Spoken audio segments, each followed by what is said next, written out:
அதை நாம் வாசிக்கலாம். 1 to 7 வரை உள்ள இந்த வேத வசனங்களை நாம் வாசிக்கிறோம்.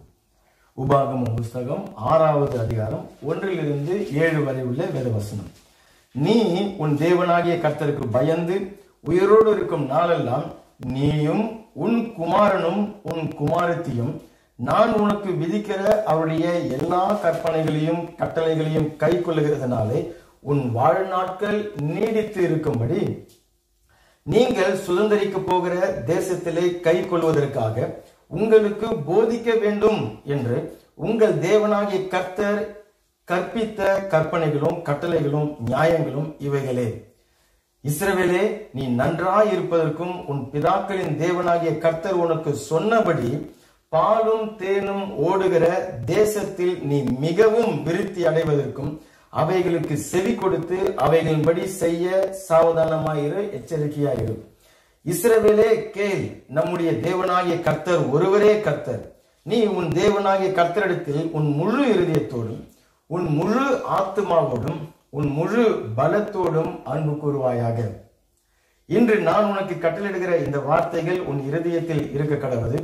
நீ அவைகளை உன் பிள்ளைகளுக்கு கருத்தாய் போதித்து நீ உன் வீட்டில் உட்கார்ந்திருக்கிற பொழுதும் வழியில் நடக்கிற பொழுதும் படுத்துக் கொள்ளுகிற பொழுதும் எழுந்திருக்கிற போதும் அவைகளை குறித்து பேசு. ஆமென்.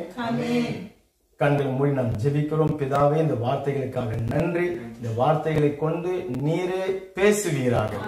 இந்த நாளிலே நீர் ஒவ்வொரு குடும்பங்களிலும் எங்கள் குடும்பங்களிலும் நீர் செய்ய நீர் விரும்புகிற உம்முடைய காரியத்தை செய்யும்படிக்காகவே உம்முடைய வசனத்தை நீர் அனுப்புகிறீர் ஆண்டவரே. அதற்கான வல்லமையை உம்முடைய வார்த்தையிலேயே நீர் வைத்திருக்கிறீர். அப்படியே எங்கள் ஒவ்வொருவரும் கரத்தில் ஒப்புக் கொடுக்கிறோம் ஆண்டவரே. விசுவாசத்தோடு இந்த வார்த்தைகள் ஒவ்வொருவரும் நாங்கள் கேட்கிறோம் கர்த்தாவே. வார்த்தைகளை கேட்கும் பொழுதே ஜனங்களுடைய வாழ்க்கையில மாற்றங்கள் உண்டாகுவதாக, அற்புதங்கள் நடப்பதாக, வியாதிகள் சுகமாகட்டும் கர்த்தாவே. இயேசுவின் நாமத்தினால மன பாரங்கள் எல்லாம் நீங்கி போகட்டும். அப்படியான ஒரு விசுவாசத்தோடு கேட்கிற இருதயத்தை நீர் ஏற்படுத்துவதற்காக நாங்கள் நன்றியோடு நாங்கள் உம்மை ஸ்தோத்திரிக்கிறோம். இயேசு கிறிஸ்துவின் நாமத்தினாலே ஜெபிக்கிறோம் நல்ல பரலோக பிதாவே. அடியேனை மறைத்துக் கொள்ளும், நீர் வெளிப்படுவீராக. இயேசு கிறிஸ்துவின் நாமத்தினால் ஜெபிக்கிறோம் பிதாவே. ஆமென், ஆமென், ஆமென். அல்லேலூயா. வாசிக்கப்பட்ட இந்த வேத பகுதி உபாகமம் 6வது அதிகாரம் 1 to 7 வரை உள்ள வேத வசனங்கள் முக்கியமான வேத வசனங்கள் இருக்கிற ஒரு வேத பகுதி. அதுல இஸ்ரவேல் தகப்பன்மார்களுக்கு, அந்த அப்பாக்களுக்கு தேவன் பேசக்கூடிய இந்த ஒரு வார்த்தை. அதுல அவர்கள் தங்களுடைய தேவனுடைய வார்த்தையை பெற்று அவர்தான் மெய் தேவனாகிய கர்த்தர், அவர் ஒருவரே கர்த்தர், அவரை அல்லாமல் தேவன் இல்லை அப்படிங்கிறத அவரை அறிந்து அவருடைய வார்த்தைகளை தங்களுடைய இருதயத்துல முதலாவது கை கொண்டு அந்த வார்த்தைகளை இருதயத்துல வைத்து அதை தொடர்ந்து அவர்கள் தங்களுடைய பிள்ளைகளுக்கு, தன்னுடைய குமாரர்களுக்கும் தன்னுடைய குமாரத்திகளுக்கும் அவர்கள் கற்பிக்க வேண்டும், போதிக்க வேண்டும்.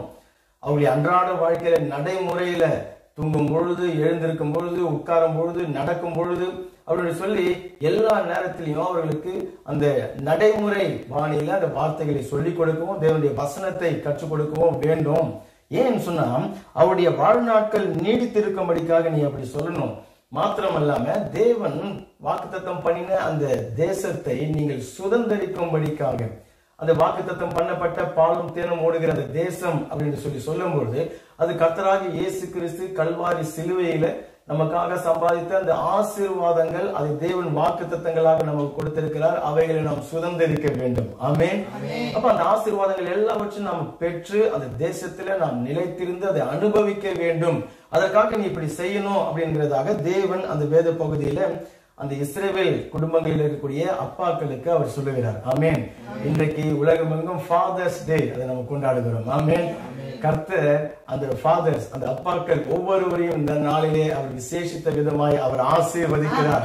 அல்லேலூயா.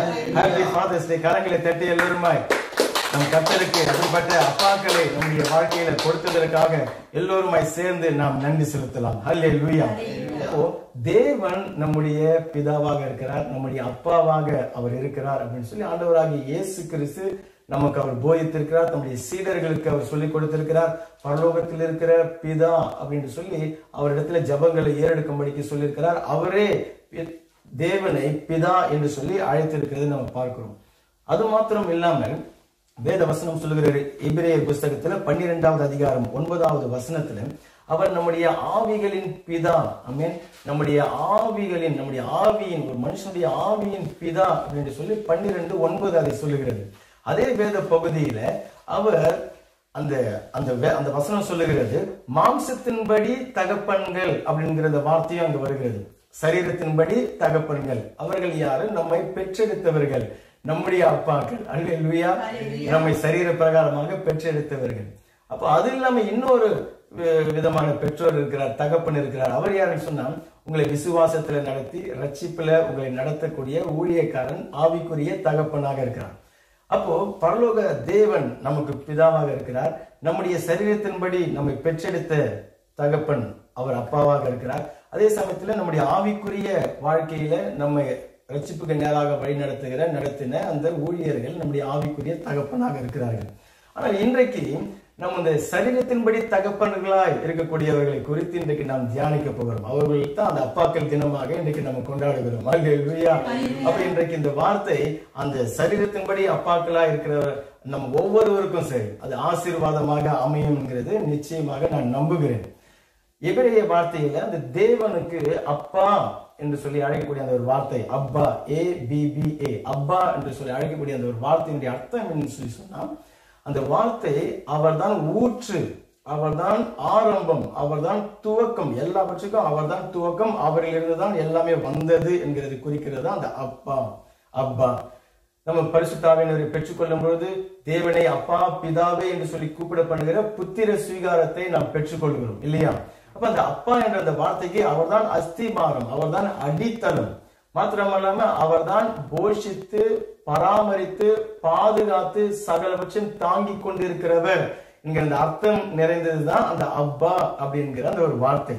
அப்போ இன்றைக்கு யோசனை பண்ணி பாருங்க, தேவன் இன்னைக்கு உலகம் முழுவதும் கிட்டத்தட்ட 780 கோடி ஜனங்கள் இருக்கிறாங்க, 7.8 பில்லியன் ஜனங்கள் இருக்கிறாங்க. அத்தனை பேரையும் தேவன் உருவாக்குறார். தேவன் ஒரே ஒரு மனுஷனை உருவாக்கினார். அந்த மனுஷனிலிருந்து ஏவாளை எடுத்தார். இன்னைக்கு உலகம் முழுவதும் இருக்கக்கூடிய ஜனங்கள் அந்த ஒரே மனுஷனிலிருந்து வந்தவர்கள். அல்லேலூயா. அவன் தான் அந்த உலகத்தில் இருக்கிற எல்லா ஜனங்களுக்கும் ஊற்று, துவக்கம், ஆரம்பம். அதனால்தான் ஒரு குடும்பத்துல ஆண் அப்பாவாக அழைக்கப்படுகிறார். அல்லேலூயா. அது எது கூப்பிடுவதற்காக வைக்கப்பட்ட ஒரு பெயர் கிடையாது. மாறாக அந்த அப்பா என்று சொல்லக்கூடிய அந்த வார்த்தை தேவன் அந்த குடும்பத்துல அந்த ஆணை தகப்பனாக வைத்து அப்பாவாக வைத்து அவனுக்கு கொடுத்திருக்கிற மிகப்பெரிய ஒரு பதவி, மிகப்பெரிய ஒரு அந்தஸ்து, தெய்வீகமான ஒரு பதவி. அல்லேலூயா. ஆமென். குடும்பத்துல தகப்பன் அப்பா அப்படின்னு சொல்லி ஏன்னு சொன்னா அந்த குடும்பம் அவரிடத்திலிருந்து தான் உருவாகுகிறது இல்லையா? அவர்தான் எல்லாவற்றுக்கும் அந்த அஸ்திபாரமாக அப்பாக்கள் தான் அந்த குடும்பத்துல அவர்கள் இருக்கிறார்கள். போஷித்து பராமரித்து பாதுகாத்து வழி நடத்தி எல்லாவற்றையும் தாங்க அப்பாவை தேவன் அந்த குடும்பத்துல வைத்திருக்கிறார். அல்லேலூயா. அப்போ தேவனை நம்ம அப்பா என்று சொல்லி நம்ம அழைக்கும்படிக்காக இயேசு கற்றுக் கொடுக்கிறார். அப்போ உலக பிரகாரமான அப்பாவை குறித்து நீங்க யோசனை பண்ணி பாருங்க. தேவன் தம்முடைய அந்த ஒரு பதவியை தான் சிருஷ்டித்த ஆதாமுக்கு, தான் சிருஷ்டித்த அந்த ஆண் அந்த மனுஷனுக்கு அதை டெலிகேட் பண்ணுகிறார், அதை வழங்குகிறார். அல்லேலூயா. தேவன் மனுஷனை உண்டாக்கும் போது தன்னுடைய சாயலின்படியும் ரூபத்தின்படியும் உண்டாக்கினார் என்று சொல்லி நம்ம பார்க்கிறோம். அதுல ஒரு சாயல் மனுஷனை அந்த அப்பாவுடைய சாயல்ல அவனை படைத்திருக்கிறார். அல்லேலூயா. அப்ப என்னுடைய குடும்பத்துல உங்களுடைய குடும்பத்துல இருக்கக்கூடிய அந்த அப்பாவை பாருங்க, அது அவ்வளவு பெரிய தெய்வீகமான ஒரு பதவி, பொறுப்புகள் நிறைந்த பதவி. அப்போ குடும்பத்தில் இருக்கக்கூடிய ஒரு மனைவியாக இருக்கலாம் அல்லது பிள்ளைகளாக இருக்கலாம், அந்த அப்பா என்கிற அந்த தெய்வீக அந்த பதவியை, அந்த அந்தஸ்தை, அது ஒரு அதிகாரம், அது ஒரு அபிஷேகம், அது ஒரு ஊழியம். ஆமென். அதை அங்கீகரிக்க வேண்டும். ஒரு மனைவியாக இருந்தாலும் சரி, பிள்ளைகளாக இருந்தாலும் சரி, அதை அங்கீகரித்து அதுக்கு கொடுக்க வேண்டிய கனத்தை, மரியாதையை கொடுக்க வேண்டும். திருமணமான பிறகு மனைவி வேறொரு அப்பாவுடைய பெண்ணாக இருந்தால், மகளாக இருந்தாலும் கணவன் அந்த மனைவிக்கும் தகப்பனாக இருக்கிறான். அல்லேலூயா. எந்த விதத்துல? போஷித்து பாதுகாத்து பராமரித்து சகலவற்றிலும் தாங்குகிற ஒருவனாக இருக்கிறபடியினால அவனிலிருந்து தான் அந்த குடும்பம் உண்டானது. எப்படி இயேசு கிறிஸ்து சபைக்கு மணவாளனாக இருக்கிறார், அதே சமயத்துல அப்பாவாகவும் இருக்கிறது போல ஒரு கணவன் அந்த மனைவிக்கும் அவன் தான் அப்பா, பிள்ளைகளுக்கும் அவன் தான் அப்பா, அந்த குடும்பத்திற்கு அவன் தான் அப்பா. அல்லேலூயா. அவர் அப்படிப்பட்ட அந்த ஒரு பதவியை கர்த்தர் இன்றைக்கு அவர் ஆசீர்வதிக்கிறார். அல்லேலூயா. எப்படிப்பட்ட ஒரு உயர்ந்த பதவி, இன்னைக்கு ஃபாதர்ஸ் டே நம்ம கொண்டாடுகிறோம். எப்படிப்பட்ட ஒரு பதவியை, ஒரு ஒரு தெய்வீக ஒரு ஊழியத்தை, ஒரு அபிஷேகத்தை தேவன் நமக்கு கொடுத்திருக்கிறார். அல்லேலூயா. அமெரிக்கா தேசத்தினுடைய ஒரு பிரசிடென்ட் பதவியை காட்டிலும் தேவனுடைய பார்வையில ஒரு குடும்பத்தினுடைய அப்பா என்கிற அந்த பதவியை தேவன் உயர்வாக அவர் பார்க்கிறார். அல்லேலூயா. மிகவும் வெளியேறப்பெற்ற பொறுப்புகள் நிறைந்த ஒரு அந்தஸ்து, பொறுப்புகள் நிறைந்த ஒரு பதவி உலகத்துல வேறு எதுவுமே கிடையாது. ஒரு அப்பா செய்து நிறைவேற்ற வேண்டிய காரியங்கள். ஆமென். அப்ப தேவன் அந்த பதவியை அந்த மனுஷனுக்கு கொடுத்து அதுக்கு தேவையான அபிஷேகத்தையும் அவர் கொடுத்து இருக்கிறார். ஆமென். அதுதான் இந்த நற்செய்தி. அல்லேலூயா. அதை அந்த பொறுப்புகளை நிறைவேற்றுவதற்காக, அந்த கடமைகளை அந்த குடும்பத்தில் நிறைவேற்றுவதற்காக தேவன் அந்த அபிஷேகத்தை அவர் கொடுத்திருக்கிறார். இன்றைக்கு ஒருவேளை நீங்க வாலிபர்களாக இருக்கலாம், நாளைய அப்பாக்களாக நீங்க ஆக போகிறீங்க, அல்லது திருமணமாகி சிறு பிள்ளைகள் இப்பதான் பிறந்திருக்கிறாங்க, 4-5 வயது இருக்கிற பிள்ளைகள் தான் இருக்கிறார்கள் சொல்லி சொன்னா இந்த வார்த்தைகள், இந்த செய்தி நமக்கு அதிக பிரயோஜனமாக இருக்கும். ஏன்னு சொன்னா அந்த அப்பா என்கிற அந்த பதவியை, தெய்வீக பதவியை சரியான விதத்துல ஒரு நல்ல ஒரு தகப்பனாக, நல்ல ஒரு அப்பாவாக, ஒரு முன்மாதிரியான ஒரு அப்பாவாக நடக்க இந்த வார்த்தைகள் நமக்கு உதவி செய்யும். அல்லது வாலிப பிள்ளைகள் இருக்கிறாங்க, அல்லது திருமணமாகி போயிட்டார்கள், திருமணமாகி அவர்கள் ஒரு குடும்பமாக இருக்கிறாங்க, அப்படி சொல்லி நான் வயதான ஒரு அப்பாவாக இருக்கிறேன் அப்படி என்று சொல்லி சொன்னாலும், நீங்கள் இன்றைக்கும் அப்பாவாக இருக்கிறீங்க. நீங்கள் செய்ய வேண்டிய கடமைகள், பொறுப்புகள் அந்த பதவியில இருக்கிறது. ஆமென். அதை நிறைவேற்றும்படிக்கு தேவனுடைய வார்த்தை நமக்கு உதவி செய்யும். மல்கியா 4வது அதிகாரம் நீங்க எடுத்து வாசித்து பாருங்கள். 5வது வசனத்துல வேத வசனம் சொல்லுகிறது. 6வது வசனத்தையும் வாசிக்கலாம்.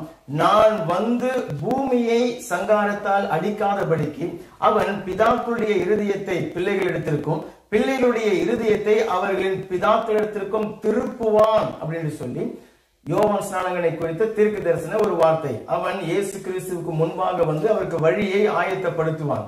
என்ன செய்வானா, பெற்றோருடைய இருதயத்தை பிள்ளைகள் பக்கமாக திருப்புவான், பிள்ளைகளுடைய இருதயத்தை பெற்றோர்கள் பக்கமாக திருப்புவான். காரணம், அந்த பெற்றோருடைய இருதயம், தகப்பனுடைய இருதயம் பிள்ளை பக்கமாக அது இல்லை என்கிறதுனால பிள்ளைகளுடைய இருதயமும் பெற்றோர்கள் பக்கமாக, தகப்பன் பக்கமாக அது இல்லாமல் இருக்கிறதே அந்த வசனம் நமக்கு சொல்லுகிறது. அப்போ கர்த்தராகிய இயேசு கிறிஸ்துடைய சுவிசேஷம் வரும் பொழுது, இயேசு கிறிஸ்து ஒரு மனுஷன், ஒரு குடும்பத்தில் ஒரு தகப்பன் அல்லது ஒரு பிள்ளை அதை ஏற்றுக்கொள்ளும் பொழுது, இயேசுவை ஆண்டவராக இரட்சகராக ஏற்றுக்கொள்ளும் பொழுது, அந்த தகப்பனுடைய இருதயம் பிள்ளைகள் பக்கமாக அது திரும்பும். பிள்ளையுடைய இருதயம் தகப்பன் பக்கமாக அது திரும்பும். ஆமென். இன்னைக்கு அநேக வாலிப பிள்ளைகளிடத்துல பேசும்பொழுது பாருங்க, அவங்களுடைய குணாதிசயங்கள்லாம் வித்தியாசமா இருக்கும். அவங்களுடைய உணர்ச்சிகளை வெளிப்படுத்துகிற தன்மைகள்லாம் ரொம்ப கோபமாக, அப்படியான ஒரு தாறுமாறான உணர்வு ரீதியில அவர்கள் வளர்ந்து வந்துட்டு இருப்பார்கள். ஆனா அவர்கள் பார்த்து கேட்கும்போது, ஏன் அப்படி இருக்குன்னு சொன்னா, நான் என்ன பண்றது, எங்க அப்பா இப்படி இருந்தாரு, அதனால அந்த குணம் எனக்கும் வந்து விட்டது அப்படின்னு சொல்லி காரணங்கள் சொல்லுவாங்க. எங்க அப்பா எங்களுக்கு சரியான நேரத்தை கொடுத்தது கிடையாது, வேலைன்னு போயிடுவாரு, அல்லது பிசினஸ் என்று சொல்லி போயிடுவாரு, டைமே கொடுக்க மாட்டாரு, எங்க கூட அன்பா உட்காந்து பேசுனது கிடையாது, அல்லது எங்களுடைய அப்பா ஃப்ரெண்டுங்க கூட சுத்தி கொண்டு குடித்து கும்மால் அடித்து கொண்டு வீட்டுக்கு ஒழுங்கா சரியா வராம அப்படியே அவர் டைம் ஓட்டிட்டாரு, எங்களுக்கு சரியான அந்த அன்பு கிடைக்கல, ஒரு அரவணைப்பு கிடைக்கல, அல்லது என்னுடைய அப்பா குடித்து விட்டு அம்மாவை அடிக்கிறதும் வீட்டுல சண்டை வாங்குறதும், இப்படியா நாங்க அப்படியே வளர்ந்து விட்டபடினால அது சரியான ஒரு அன்பு கிடைக்கல, சரியான ஒரு முன்மாதிரியாக எங்களுக்கு கிடைக்கல அப்படின்றலாம் சொல்லி அவர்கள் காரணம் சொல்வார்கள். இன்னைக்கு நிறைய குடும்பங்கள் நீங்க பார்க்கும் பொழுது, சமுதாயத்திலையும் சரி அல்லது வந்து உலக அளவிலையும் சரி, யூரோப், அமெரிக்காங்கிறது போன்றது அல்லாம இப்ப இந்தியா, இலங்கை போன்ற தேசங்கள்ல நீங்க பார்த்தீங்கன்னு சொன்னா, அந்த குடும்பத்தை சாத்தான் அதிகமாக அவன் தாக்குகிறான்.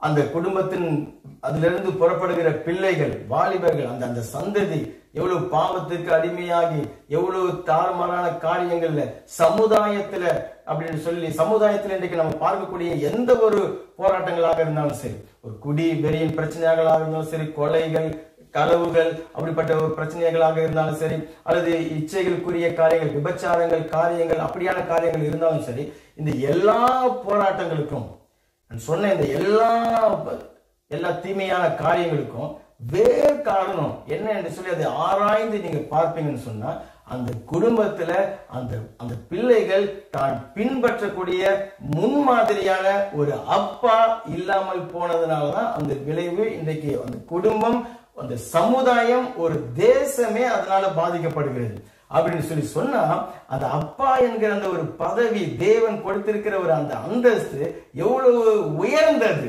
அல்லேலூயா. அந்த பதவியை மாத்திரம், அதிகாரத்தை மாத்திரம் தேவன் கொடுக்கல, அதுக்கு தேவையான வல்லமை, அதுக்கு தேவையான அபிஷேகத்தையும் தேவன் அவர் நமக்கு கொடுத்திருக்கிறார். அல்லேலூயா. அப்ப இன்றைக்கு ஒருவேளை அந்த சரீரத்தின்படி அப்பாக்கள், பிதாக்கள் எங்களுக்கு முன்மாதிரியாக இல்லாமல் போயிருக்கலாம், அல்லது நல்ல காரியங்கள் அவரிடத்திலிருந்து கற்றுக்கொண்டிருந்திருக்கலாம். என்னுடைய அப்பா என்னுடைய வாழ்க்கையில் நான் அவரிடத்திலிருந்து நிறைய காரியங்களை நான் கற்றுக்கொண்டிருக்கிறேன். அவருடைய குணாதிசயங்கள், அவருடைய சுபாவங்கள், நிறைய காரியங்களை சொல்லிக் கொடுத்திருக்கிறார். ஆனாலும் அவர் 100க்கு 100 ஒரு பூரணமான அப்பா என்று சொல்லிட முடியாது. உலகத்துல எந்த அப்பாவும் சரீரத்தின்படி அப்பாக்களாக இருக்கிறவங்க 100% பர்ஃபெக்டான ஃபாதர்ஸ் யாருமே கிடையாது. யாருமே பர்ஃபெக்ட் ஃபாதர்ஸ் கிடையாது. ஒரு அம்மாவும் சரி பர்ஃபெக்டான அம்மா அப்படின்னு சொல்லிட்டு சொல்ல முடியாது. எந்த ஒரு கணவனும் சரி, எந்த ஒரு மனைவியும் சரி அப்படி சொல்ல முடியாது. அப்போ அதுக்கு அந்த குடும்பத்துல பிறக்கிற பிள்ளைங்க, எங்களுடைய அப்பா இப்படியா எங்களை முன்மாதிரியா இல்ல, நாங்கள் பின்பற்றக்கூடிய முன்மாதிரி இல்ல, அதனால நானும் இப்படி ஆயிட்டேன் அப்படின்னு சொல்ல வேண்டிய இன்றைக்கு அவசியம் இல்லை. அல்லேலூயா. ஏன்னா மத்தேயு 5வது அதிகாரம் 48வது வசனத்துல ஆண்டவராகிய இயேசு கிறிஸ்து தன்னுடைய அந்த மலை பிரசங்கத்துல அவர் சொல்லும்போது, பரலோகத்தில் இருக்கிற உங்கள் பிதா பூரண சர்க்குணராய் இருக்கிறது போல நீங்களும் பூரண சர்க்குணராய் இருங்கள். ஆமென். அப்ப பரலோகத்தில் இருக்கிற பிதா அவர் பெர்ஃபெக்ட் ஃபாதராக அவர் இருக்கிறார். பூரண சர்க்குணமான ஒரு அப்பாவாக அவர் இருக்கிறார். அப்ப அவர் இருக்கிறது போல நீங்களும் அந்த பூரண சர்க்குணராக, பூரண சர்க்குண அப்பாக்களாக நீங்கள் ஆகுங்கள். ஆமென். ஒருவேளை இன்றைக்கு நான் பிள்ளையாக நான் இருக்கிறேன் அப்படின்னு சொன்னா, அவர் தான் என்னுடைய பூர்ண சர்க்குண அப்பாவாக இருக்கிறார். அல்லது நான் திருமணமாகி பிள்ளைகள் பெற்று நான் ஒரு அப்பாவா இருக்கிறேன்னு சொன்னா, எனக்கு யார் ரோல் மாடல், எனக்கு யார் முன்மாதிரியாக இருக்கக்கூடியவர்? தேவன், பெர்ஃபெக்ட் ஃபாதர், பூரண சர்க்குணராக அவர் இருக்கிறார். ஆமென். ஏசாயா 9வது அதிகாரம் 6வது வசனத்துல பிறக்க போகிற மெசியாவை குறித்து ஏசாயா தீர்க்க தரிசனமாக அவர் எழுதும்போது அவர் எப்படி இருப்பார், அவருடைய காரியங்களை சொல்லும் பொழுது 6வது வசனத்துல, நமக்கு ஒரு பாலகன் பிறந்தார், நமக்கு ஒரு குமாரன் கொடுக்கப்பட்டார், கர்த்தத்துவம் அவர் தோளின் மேல இருக்கும், அவருடைய நாமங்கள், அதாவது அவர் செய்ய போகிற காரியங்கள், அதுதான் அந்த நாமம் இல்லையா? அப்போ அதிசயமானவர், ஆலோசனை கர்த்தர், வல்லமையுள்ள தேவன், நித்திய பிதா, ஆமென், சமாதான பிரபு என்னப்படும். இப்ப இங்க இயேசு கிறிஸ்துவையும் வேதம் நித்திய பிதா அப்படின்னு சொல்லுகிறது. நித்தியமான ஒரு தகப்பன், ஒரு அப்பாவாக அவர் இருக்கிறார். அப்ப பிதாவாகிய தேவன், திருத்துவத்தினுடைய முதல் நபர், அவர் அப்பாவாக, பிதாவாக, தேவனாக நமக்கு வெளிப்படுகிறார். இயேசுவும் அவரை நோக்கி பரலோகத்தில் இருக்கிற எங்கள் பிதாவே அப்படின்னு சீடர்களுக்கும் நமக்கும் அவர் கற்றுக் கொடுக்கிறார். அவரே அப்படி கூப்பிட்டு இருக்கிறார். இங்க இயேசுவை நித்திய பிதா என்று சொல்லும் பொழுது அதனுடைய அர்த்தங்கள், ஒரு சில அர்த்தங்கள் இருக்கிறது. ஏன் அப்படி சொல்லப்படுகிறது? அதுல ஒன்று என்னன்னு சொன்னால், அந்த பிதா எப்படி இருக்கிறாரோ அந்த பிதாவை பூரணமாக இந்த மகன் அவர் வெளிப்படுத்துகிறார். அல்லேலூயா. அந்த மகனை பார்க்கும் பொழுது அந்த அப்பா எப்படிப்பட்டவர் என்று சொல்லி தெரியும். ஏன்னு சொன்னா, குடும்பத்துல பிள்ளைகள் நல்லா நம்ம கவனிக்கணும். பிள்ளைகளுக்கு குடும்பம் தான் முதல் கற்றுக்கொள்ளுகிற இடம், அதுதான் முதல் ஸ்கூல். ஆமென். பிள்ளைகளுக்கு நம்முடைய வீடு தான் முதல் சபை, பிள்ளைகளுக்கு நம்முடைய வீடு தான் முதல் சமுதாயம், பிள்ளைகளுக்கு நம்முடைய வீடு தான் முதல் அந்த நகரமாகவும் தேசமாகவும் எதுவாக இருந்தாலும் சரி, குடும்பம் தான் அந்த பிள்ளைக்கு முதலாவதாக இருக்கிறது. அங்கதான் அது கற்றுக்கொள்ளுகிறது, பழகுகிறது, நடக்க பழக்குவிக்கப்படுகிறார்கள். ஆமென். அப்போ இயேசு கிறிஸ்துவை நித்திய பிதா அப்படின்னு சொல்லும் பொழுது அவர் இந்த பூமிக்கு பிதாவுடைய, தன்னுடைய அப்பா, தன்னுடைய அப்பாவுடைய குணாதிசயங்களை எல்லாம் அவர் வெளிப்படுத்துகிறார். ஆமென். அவருடைய அன்பு, அவருடைய இரக்கம், அவருடைய தயவு, அவருடைய வல்லமை, அவருடைய அதிகாரம், அவருடைய ஆளுகை, அந்த நோயின் மேல, வியாதியின் மேல, பிசாசுக்கள் மேல அவருக்கு உண்டாகக்கூடிய அந்த அதிகாரத்தை அது பயன்படுத்தி துரத்துகிறது. இது எல்லாம் ஆண்டவராகிய இயேசு கிறிஸ்து தன்னுடைய பிதாவை அவர் வெளிப்படுத்துகிறவராக அவர் இருக்கிறார். அல்லேலூயா. யோவான் 5வது அதிகாரம் 19வது வசனத்துல அவர் சொல்லுகிறார். இப்ப இந்த வசனம் நமக்கு அதிகமா புரியும் பாருங்க. 5வது அதிகாரம் 19வது வசனத்துல, அப்பொழுது இயேசு அவர்களை நோக்கி, மெய்யாகவே மெய்யாகவே நான் உங்களுக்கு சொல்லுகிறேன், பிதாவானவர் செய்ய குமாரன். நம்ம பிதா சொல்லி சொல்லும் பொழுது நம்ம உண்மை கடவுள் தேவன் அப்படின்ற ஒரு பாணியில நம்ம பார்த்துடுறோம். பிதானா அப்பா இல்லையா? இன்னைக்கு நீங்க உங்க அப்பாவை எப்படி அப்பான்னு கூப்பிடுறீங்களோ அந்த மாதிரி சாதாரணமா இயேசு தம்முடைய தேவனை அவர் அப்பான்னு சொல்லி கூப்பிடுறார், பிதாவை அப்பான்னு சொல்லி கூப்பிடுகிறார். ஓகே, பிதாவானவர் செய்ய குமாரன் காண்கிறது எதுவோ அதே அன்றி வேறொன்றையும் தாமாய் செய்ய மாட்டார். அவர் எவைகளை செய்கிறாரோ அவைகளை குமாரனும் அந்தபடியாக அவர் செய்கிறார். ஆமீன். இயேசு என்ன சொல்கிறார்? பிதா செய்யறத குமாரன் எதை காண்கிறாரோ அதைத்தான் பிள்ளையும் செய்யும், நான் அதைத்தான் நான் செய்வேன் அப்படின்னு சொல்றார். அவர் என்ன செய்கிறாரோ அதை நானும் செய்கிறேன். ஏன்னா நான் அங்கிருந்து தான் நான் கற்றுக்கொண்டேன், அவரை பார்த்து பார்த்து தான் நான் கற்றுக்கொண்டேன் அப்படின்னு சொல்லுகிறார். அதே யோவான் 12வது அதிகாரம் கடைசி 2 வசனங்களை நீங்கள் வாசித்து பார்க்கும்போது, நான் பேசுகிறவர்களை பிதா எனக்கு சொன்னபடியே பேசுகிறேன். பிதா எப்படி பேசுகிறாரு, பிதாவுக்கு எப்படி பேசுகிற அந்த பழக்கம் இருக்கிறதோ அப்படியே போலதான் நானும் பேசுகிறேன் அப்படின்னு சொல்லிட்டு ஆண்டவர் இயேசு சொல்லுகிறார். அப்ப இதுல நம்ம என்ன அறிந்து கொள்கிறோம்? பிதா அவர் ஒரு அப்பா. அந்த அப்பா என்ன சொன்னா, அவர் எல்லாவற்றுக்கும் அவர் தான் ஆரம்பம், அவர் தான் ஊற்று. அந்த அப்பாவை பூமியில நமக்கு வெளிப்படுத்த வந்த அந்த குமாரன் அவரும் ஒரு அப்பாவாக இருக்கிறார். ஆமேன். இன்னைக்கு உங்களுடைய பிள்ளை உங்களை அப்பான்னு கூப்பிட்டாலும் நாளைக்கு அது அப்பாவாக ஆக போகிறது. ஆமேன். அப்போ நான் அப்பாவாக இருக்கிற நான் அந்த பிள்ளையுடைய வாழ்க்கையில எப்படிப்பட்ட ஒரு தாக்கத்தை உண்டாக்க போகிறேன்? பிதா எதை செய்கிறதை குமாரன் பார்த்தாரோ, இயேசு எதை பார்த்தாரோ, பிள்ளையாகி இயேசு பார்த்தாரோ அதைத்தான் அவரும் செய்கிறார். பிதா பேசுகிறதை, அப்பா பேசுகிறத பிள்ளையாகி இயேசு எதை பார்த்தாரோ அதைத்தான் அவரும் பேசுகிறார். அப்போ ஒரு குடும்பத்துல அப்பாவாக இருக்கிற அந்த ஒரு பதவி, அந்த தெய்வீக அந்த ஒரு அந்தஸ்து, அது பிள்ளைகளுடைய வாழ்க்கையில பெரிய ஒரு தாக்கத்தை உண்டாக்குகிறது, ஒரு முன் மாதிரியை அங்க அது உண்டாக்குகிறது. அல்லேலூயா. அப்பா எப்படி பேசுகிறாரு, அம்மா எப்படி பேசுகிறாரு, இல்ல இன்றைக்கு அப்பாவை பற்றி நம்ம பேசுகிறோம், அப்பா எப்படி நடக்கிறாரு, அப்பா எப்படி செயல்படுகிறாரு அப்படி என்கிறது எல்லாம் அந்த பிள்ளை பார்த்து அந்த பிள்ளையும் அப்பாவை போலதான் வளர்கிறது. தாயை போல சேலை, நூலை போல பிள்ளைன்னு சொல்லுவாங்க. அது அப்பாவுக்கும் மகனுக்கும் மகளுக்கும் கூட அது பொருந்துகிற ஒரு வார்த்தை. அப்ப அந்த அப்பா அந்த குடும்பத்துல ஒரு முன்மாதிரியான, பின்பற்றக்கூடிய, நாம் பின்பற்றி நடக்கக்கூடிய ஒரு மாதிரியாக அவர் இருக்கிறார். அல்லேலூயா. அப்போ ஒரு மறைவா செய்கிற, நான் மறைவா செய்கிற ஒரு காரியத்தை பிள்ளை பொதுவுல போய் செய்ய முடியுமா? அப்ப என் பிள்ளை எதை பொதுவுல போய் செய்யக்கூடாது, தன்னுடைய வாழ்க்கையில எதை செய்யக்கூடாது, எதை பேசக்கூடாது, எப்படி நடக்க கூடாதுன்னு சொல்லிட்டு நான் விரும்புகிறேனோ அதைத்தான் நான் என்னுடைய வீட்டிலையும் நான் அதை செய்கிறேன். ஏன்னு சொன்னா, பிதா செய்கிறதை குமாரன் எதை காண்கிறாரோ அதே அல்லாமல் குமாரன் பிள்ளை வேற எதையுமே செய்யாது. அல்லது பிதா எதை பேசுகிறாரோ அதைத்தான் குமாரன் பிள்ளை அதுவும் பேசும். ஆமேன். அப்போ இன்றைக்கு அந்த பதவி ஆண்டவர் தேவன் நமக்கு கொடுத்திருக்கிறார். பாருங்க, எவ்வளவு பெரிய ஒரு உயர்ந்த ஒரு பதவி பிள்ளைகளுடைய வாழ்க்கையில பெரிய தாக்கத்தை உண்டாக்குகிறது. அப்பா தேவனை தேடுகிறவராக தான் பிள்ளையும் தேவனை தேடுகிற பிள்ளையாக அது இருக்கும். அப்பா வீட்டுல தங்கி இருக்கிற அப்பாவா இருந்தாக்க பிள்ளையும் வீடு தங்கும் இல்லையா? அப்பா தன்னுடைய மனைவியை அன்பு செய்கிற ஒரு அப்பாவா இருப்பாருன்னு சொன்னா பிள்ளைக்குள்ளாரும் அந்த அன்பு இருக்கும் இயல்பாகவே. அல்லேலூயா. அது எதை பார்க்கிறது, அதை கற்றுக்கொண்டு அதுவும் அது அப்படியே செய்கிறது. அப்பா அம்மாவை போட்டு அடிக்கிற ஒரு அப்பாவா இருந்தாக்க நாளைக்கு அவனும் அடிப்பான். யார் அடிப்பான்? எல்லாரையும் அடிப்பான். அப்போ இப்படிப்பட்ட ஒரு குடும்பத்தை உருவாக்குவதற்காக அந்த பிதாவை வெளிப்படுத்த இயேசு நம்ம மத்தியில் அவர் வரவில்லை. மாறாக அந்த குமாரன் பிதாவை பரிபூர்ணமாக வெளிப்படுத்தினார். ஆமென். தெய்வத்துவத்தினுடைய பரிபூர்ணம் எல்லாம் சரீர பிரகாரமாக அவருக்குள்ள பூரணமாக வெளிப்பட்டது. ஆமென். தேவனுடைய தற்சுரூபம், தன்னுடைய அப்பாவை அப்படியே உரித்து வைத்து போல புள்ள பிறந்ததுன்னு சொல்றோமே, அந்த மாதிரி தேவனுடைய தற்சுரூபமா இருக்கிறவர் ஆண்டவராகிய இயேசு கிறிஸ்து. அல்லேலூயா. ஆமென். அப்போ இன்றைக்கு ஒருவேளை நான் பின்பற்றக்கூடிய ஒரு முன்மாதிரியான ஒரு அப்பா இல்லை அப்படின்னு சொல்லி நம்ம காரணம் சொல்ல முடியாது அப்படின்னு சொல்லி நான் சொன்னேன். ஏன்னு சொன்னா, இன்னைக்கு ஆண்டவராகிய இயேசு கிறிஸ்துவே நம்முடைய பெர்ஃபெக்ட் ஃபாதராக அவர் இருக்கிறார். அல்லேலூயா. அப்ப அந்த பரலோக பிதா பாருங்க, நம்ம ஆராதிக்கிற அந்த தேவன், அவர் எப்படிப்பட்டவர்? இன்றைக்கு அநேக மதங்கள் மார்க்கங்கள் இருந்தாலும் அந்த மதத்தை தோற்றுவித்தவர்கள் அவருடைய பர்சனல் வாழ்க்கை, அவருடைய தனிப்பட்ட ஒரு வாழ்க்கை, அவங்களுடைய காரியங்கள் நீங்க போய் பார்க்கும் பொழுது அது எந்த விதத்திலையும் அவங்க தேவனை பிரதிபலிக்கிறாங்களா அப்படின்னு சொல்லி ஆராய்ந்து பார்த்தா தெரியும். அவங்க ஆராதிக்கிற அந்த தேவன் எப்படிப்பட்டதாக அவர்கள் வெளிப்படுத்துகிறார்கள் என்று சொல்லி.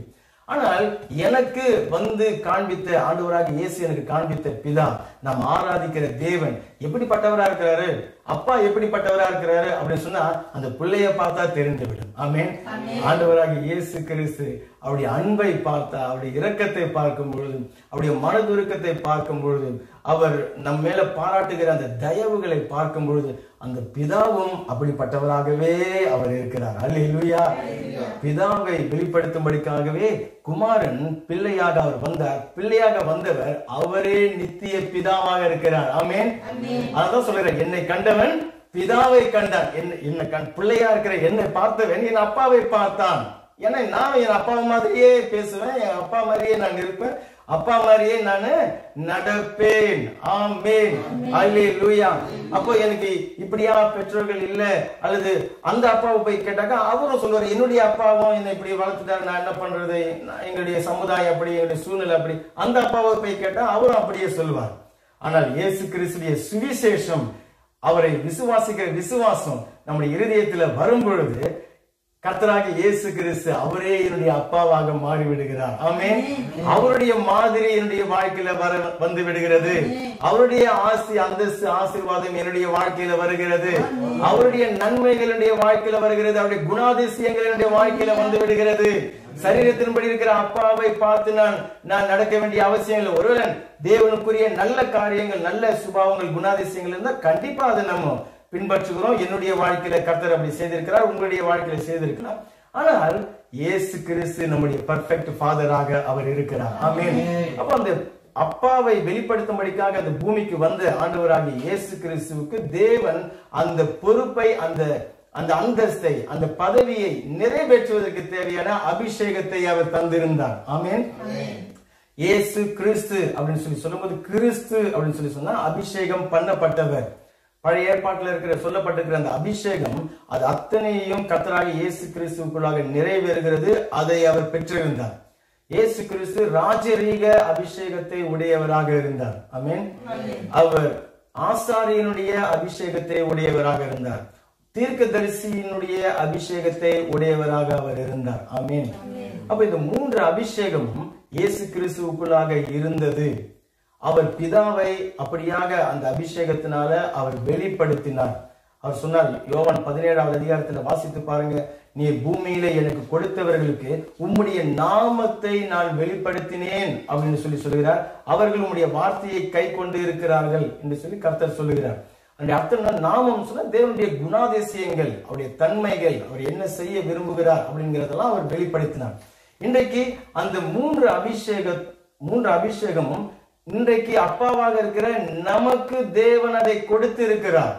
அப்போ அந்த பிள்ளை, இயேசு என்கிற அந்த பிள்ளை எப்படி தம்முடைய அப்பாவை இந்த பூமியில வெளிப்படுத்தினாரோ அதே போல நாமும் வெளிப்படுத்த முடியும். ஏன்னு சொன்னா அந்த நித்திய பிதா இயேசு கிறிஸ்து தம்முடைய சீடர்களை அப்படிதான் அவர் நடத்தினார். அதை நம்ம பார்த்து ரொம்ப ஆச்சரியமான ஒரு காரியம். இன்றைக்கு அதை நம்ம பார்க்கும்பொழுது நம்ம ஒரு அப்பாவாக இருக்கிறோம், எப்படி பிள்ளைகளை வளர்க்கிறது, எப்படி அவர்களை எதிர்காலத்தை ஒழுங்கு பண்ணுகிறது அப்படிங்கிற ஒரு பயம் அநேக பெற்றோர்களுக்கு அது இருக்கலாம். ஆனால் நீங்க இன்றைக்கு ரட்சிக்கப்பட்ட இயேசு கிறிஸ்துவை விசுவாசிக்கிற ரட்சிக்கப்பட்ட பெற்றோர்களா ஒரு தகப்பனாக நீங்க இருப்பீங்கன்னு சொல்லி சொன்னா அந்த அபிஷேகத்தை தேவன் உங்களுக்குள்ளாக வைத்திருக்கிறார். ஆமென். உங்களுக்குள்ள ராஜரீக அபிஷேகம் இருக்கிறது, உங்களுக்குள்ள ஆசாரிய அபிஷேகம் இருக்கிறது, உங்களுக்குள்ள ஒரு தீர்க்க தரிசன அபிஷேகம் இருக்கிறது. ஆமென். அப்படி நீங்க ஒரு தாய்மார், நீங்க ஒரு அம்மா, நீங்க இதை பார்த்து கொண்டிருக்கிறீங்கன்னு சொன்னா உங்களுடைய பிள்ளையை ஒரு அப்பாவாக உருவாக்குகிற பொறுப்பு உங்களுக்குள்ள இருக்கிறது. அல்லேலூயா. ஆமென். அது ஒரு பெண் பிள்ளை தான் இருக்கிறது சொன்னா அந்த பெண் பிள்ளை தன்னுடைய கணவன் அல்லது தன்னுடைய பிள்ளைகளை அப்பாவாக உருவாக்குகிற அந்த பொறுப்பு கொடுக்கப்பட்டிருக்கிறது. அதற்கான வார்த்தைகளை தேவன் நமக்கு சொல்லி இருக்கிறார். அல்லேலூயா. சரி, யோவான் 5வது அதிகாரம் 35வது வசனம், அந்த முதல் அபிஷேகத்தை பார்ப்போம். இயேசு கிறிஸ்துவுக்குள்ளாக அந்த நித்திய பிதாவாக அவர் இருந்தார். பிதாவை அவர் வெளிப்படுத்தினார், தன்னுடைய அப்பாவை வெளிப்படுத்தினார். தம்முடைய சீடர்களுக்கு அவர் அப்பாவாக தம்மை வெளிப்படுத்தி நடத்தினார். அப்போ அதுல முக்கியமாக அவருக்கு வெளிப்பட்டது 3 அபிஷேகம்: ராஜரிக அபிஷேகம், ஆசாரிய அபிஷேகம், தீர்க்க தரிசன அபிஷேகம். இப்போ ஒரு ராஜா, ஒரு தேசத்தினுடைய ராஜா அப்படின்னு சொல்லும் பொழுது அந்த தேசத்தை ஆளுகை செய்யணும். அந்த தேசத்தை அவன் அன்பு செய்து, அந்த தேசத்து ஜனங்களை அன்பு செய்து அவர்களை பராமரிக்கணும், அவர்களை பாதுகாக்கணும், அவருடைய தேவைகளை சந்திக்கணும். முக்கியமா அவர்களை அவன் அன்பு செய்கிற ஒரு ராஜாவாக அவன் இருக்கணும். அதுதான் அந்த ராஜரீக அபிஷேகம். அல்லேலூயா. யோவான் 5வது அதிகாரம் 35வது வசனத்தை பாருங்க. யோவான் 5:35 வாசிங்க. அந்த வசனத்தை எடுத்தவர்கள் வாசிங்க. Jean était la lampe qui brûle, qui luit, et vous avez voulu vous réjouir une heure à cette. அதுல என்ன வசனம் சொல்லுகிறதுன்னு சொன்னா, பிதாவானவர் குமாரனில் அன்பாய் இருந்து எல்லாவற்றையும் அவர் கரத்திலே ஒப்பு கொடுத்தார். யோவான் 5வது அதிகாரம், மன்னிக்கணும், 43வது வசனம். 43வது வசனம். ஓகே, சரி, அது பரவாயில்ல. அப்ப அந்த வசனம் என்ன சொல்லுகிறதுன்னா, பிதாவானவர் குமாரனில் அன்பாய் இருந்து அவர் கையிலே எல்லாவற்றையும் அவர் ஒப்பு கொடுத்தார். ஆமென், அல்லேலூயா அப்படின்னு சொல்லி அந்த வேத வசனம் சொல்லுகிறது. பிதா இயேசுவை அவர் அன்பு செய்தார். ஆமென். ஒரு அப்பாவாக இருந்து இயேசுவை அவர் அன்பு செய்தபடியினால அந்த அன்பை அவர் தம்முடைய சீடர்களுக்கும் அதை அவர் வெளிப்படுத்துகிறார். 20வது வசனம் பாருங்க. அதே அதிகாரம் 20வது வசனத்துல, பிதாவானவர் குமாரனிடத்தில் அன்பாய் இருந்து தாம் செய்கிறவைகளை எல்லாம் அவருக்கு காண்பிக்கிறார். நீங்கள் ஆச்சரியப்படத்தக்கதாக இவைகளை பார்க்கலும் பெரிதான கிரியைகளை அவர்களுக்கு அவர் காண்பிப்பார். ஆமென். அப்போ பிதாவானவர் இயேசுவின் மேல அன்பாய் இருந்து சகலவற்றையும் அவருக்கு ஒப்பு கொடுத்தார். பிதாவானவர் இயேசுவினிடத்திலே அன்பாய் இருந்து தாம் செய்கிற எல்லாவற்றையும் அவருக்கு காண்பித்தார். அப்போ அந்த அன்பை பெற்ற அந்த மகன் இயேசு கிறிஸ்து இப்போ தம்முடைய சீடர்களிடத்திலையும் அவர் அந்த அன்பை அவர் வெளிப்படுத்துகிறவராக இருந்தார். சரி, இப்போ குடும்பத்துல ஒரு அப்பா இருக்கிறார், அந்த பிள்ளைகள் இருக்கிறாங்க. அந்த பிள்ளை அப்பாவிடத்திலிருந்து என்ன எதிர்பார்க்கிறது அப்படின்னு சொல்லி ஆராய்ச்சியில நீங்க பார்க்கும்பொழுது அந்த பிள்ளை என்ன விரும்புகிறதுன்னா, அப்பா தன்னை அன்பு செய்ய வேண்டும். இதைத்தான் ஒவ்வொரு பிள்ளையுடைய இருதயத்திலையும் இருக்கக்கூடிய ஒரு ஏக்கம். அந்த அப்பா தன்னோடு ஒரு நெருக்கமான ஒரு உறவுல அந்த அப்பா இருக்கணும். தன்னை அந்த அப்பா எனக்கு நேரத்தை கொடுக்கணும், என்னோட நேரத்தை செலவிட்டு சிரித்து பேசி என்னோடு விளையாடணும். இதையெல்லாம் ஒரு அப்பா இடத்திலிருந்து அந்த பிள்ளை எதிர்பார்க்கிறது. அதை அறிந்து கொள்ளுங்க. அது மாத்திரமல்லாம தன்னுடைய சுயநலமா செயல்படாம அந்த பிள்ளைகள் மேல அக்கறையாக அந்த தகப்பன் நடக்க வேண்டும். அதுதான் அந்த நேரத்தை செலவிடுகிறது. மற்ற எல்லா காரியங்களையும் அந்த பிள்ளைகளுக்கு நேரத்தை கொடுத்து அவர்களோடு கூட இருக்க வேண்டும். அப்பாக்கள் இதை கேளுங்கள், இஸ்ரவேலே கேள் என்று சொல்லி தேவன் சொல்லுகிறது போல கர்த்தர் அவர் சொல்லுகிறார். அந்த அப்பா என்னை நம்பணும் என்று சொல்லி அந்த பிள்ளைகள் விரும்புகிறது. என்னை நம்பணும். அந்த அப்பாவும் பிள்ளைகளுக்கு நம்பகத்தன்மையாக நடக்கணும். இது அந்த பிள்ளை எதிர்பார்க்கிறது. இதுதான் அந்த அன்பு. ஒரு ராஜா அவனிடத்துல அந்த ஜனங்கள் என்ன எதிர்பார்க்கிறாங்க? ராஜா என்னை அன்பு செய்யணும், அல்லது ராஜா அந்த ஜனங்கள் தன்னை நம்புவதற்கான அந்த நம்பிக்கையை ஜனங்களுக்கு கொடுக்கணும். அப்போ ஒரு அப்பாவிடத்திலையும் அந்த பிள்ளைகள் அதை எதிர்பார்க்கிறது. எந்த சூழ்நிலையும் அப்பா என்னை பாதுகாப்பார், என்னை கைவிட்டுட மாட்டார். அல்லது நான் ஏதாவது ஒரு தவறு செய்யும் பொழுது கொடூரமான ஒரு சர்வாதிகாரிகளை போல அது நடந்து விடாம என்னை அமைதியான விதத்தில் அல்லது கண்டித்து அதை உணர்த்தி நான் செய்ய வேண்டிய காரியங்களை எனக்கு கற்றுக் கொடுக்கிற ஒரு அப்பாவாக இருக்கணும் அப்படின்னு சொல்லி அந்த பிள்ளை அதை எதிர்பார்க்கிறது. 4 பேருக்கு முன்னாடி நான் தலை குனிந்து என்னை போக விடாதபடிக்கு என்னை காத்துக் கொள்கிற ஒரு அப்பாவாக இருக்கணும். அதற்காக சில பெற்றோர்கள் பாருங்க, பிள்ளை தவறு செய்தா இல்லைன்னு சாதிப்பாங்க. அப்படிப்பட்ட வார்த்தை என்ன சொல்லப்படவில்லை. மாறாக அந்த பிள்ளைகளுக்கு கண்டித்து சரியான விதத்துல ஒரு அன்பினால ஒரு அரவணைப்பினால அந்த பிள்ளைகளுக்கு சொல்லிக் கொடுக்கும்படிக்காக தேவன் அந்த பிள்ளைகளுடைய இருதயத்துல அப்படியான ஒரு எதிர்பார்ப்பை வைத்திருக்கிறார். அந்த எதிர்பார்ப்பை அந்த அப்பா மூலியமாகத்தான் அதை நிறைவேற்றுகிறார். ஆமென். யோவான் 15வது அதிகாரத்தை எடுங்க, 9வது வசனம். யோவான் 15வது அதிகாரம் 9வது வசனம். பிதா என்னில் அன்பாயிருக்கிறது போல நானும் உங்களில் அன்பாயிருக்கிறேன். என்னுடைய அன்பிலே நிலைத்து இருங்கள். ஆமென். சீடர்களிடத்தில் அவர் சொல்கிறார், பிதா என்னிலே அன்பா இருக்கிறது போல நான் உங்களிலே அன்பா இருக்கிறேன். ஆமென். ஏன்னா இயேசு பிதா அவருக்கு அப்பாவாக இருக்கிறார். இப்ப இந்த சீடர்களுக்கும் தன்னை அந்த அப்பாவாக நித்திய பிதாவாக தம்மை அவர் வெளிப்படுத்துகிறார். ஆமென். அப்ப பிதா என்னை அன்பு செய்கிறது போல நானும் உங்களை அன்பு செய்கிறேன் அப்படின்னு சொல்லி ஆண்டவராக இயேசு கிறிஸ்து சொல்கிறார். அந்த அன்பை அவர்கள் அனுபவித்தார்கள், அந்த அன்பை அவர்கள் ருசி பார்த்தார்கள். அவரோடு கூட இருந்த அந்த 3.5 வருஷத்துல இயேசுடைய அன்பை சீடர்கள் ருசி பார்த்தார்கள். கொலோசியர் 3வது அதிகாரம் 21வது வசனம் சொல்லுகிறது. கொலோசியர் 3வது அதிகாரம் ஹல்லேலூயா 21வது வசனம், பிதாக்களே உங்கள் பிள்ளைகள் திடனற்று போகாதபடி அவர்களுக்கு கோபம் மூட்டாமல் இருங்கள். பிதாக்களே உங்கள் பிள்ளைகள் திடனற்று போகாதபடிக்கு அவர்களுக்கு கோபம் மூட்டாமல் இருங்கள். இப்ப நான் சொல்லியிருந்த அந்த காரியங்கள் எல்லாம் அன்பை காட்டுகிறது, அவர்களுக்கு நேரத்தை கொடுக்கிறது, அவர்களுக்கு அரவணைக்கிறது, அவர்களுக்கு நம்பிக்கையை கொடுப்பது, அவர்களை நம்புவது, அவர்களை நம்பி காரியங்களை ஒப்பு கொடுக்கிறது. இப்படிப்பட்ட இந்த காரியங்கள், அப்படிப்பட்ட ஒரு அன்பை பெற்று வளரக்கூடிய அந்த பிள்ளைகள் நல்ல ஒரு தைரியமாக திட நம்பிக்கையாக அவர்கள் இருப்பார்கள், காரியங்களை சந்திப்பார்கள். சீடர்கள் அப்படிதான் மாறினார்கள். பாருங்க, உலகத்தையே கலக்கக்கூடியவர்களாக மாறினார்கள். ஏன்னு சொன்னா இயேசுடைய அன்பை அவர்கள் ருசி பார்த்தார்கள். ஆனா அந்த பிள்ளைகளுக்கு அது கிடைக்காமல் போகும் பொழுது அங்க பெரிய கோபமும் எரிச்சலும் ஒரு கத்தி கூவுகிற அந்த காரியங்கள் மாத்தும் மிரட்டுகிறது, சுயநலமா நடந்து கொள்கிறது.